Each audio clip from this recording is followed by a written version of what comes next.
ఇంత దీర్ఘంగా ఏం ఆలోచిస్తున్నారు?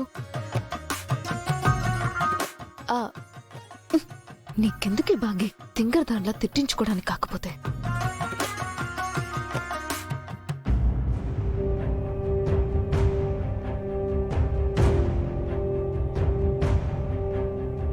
పిల్లలు అత్తయ్య మావయ్య పడుకునేశారు.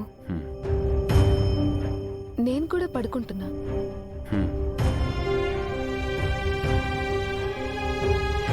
అసలు నేను చెప్పేది వింటున్నారా?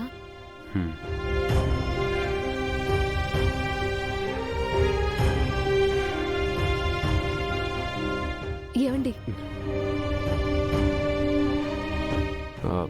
నువ్వెప్పుడొచ్చావు? బాడీనే కాదు బ్రెయిన్ కూడా ఇక్కడే ఉంటే నేను ఎప్పుడు వచ్చానో మీతో ఏం మాట్లాడుతున్నానో తెలిసేది.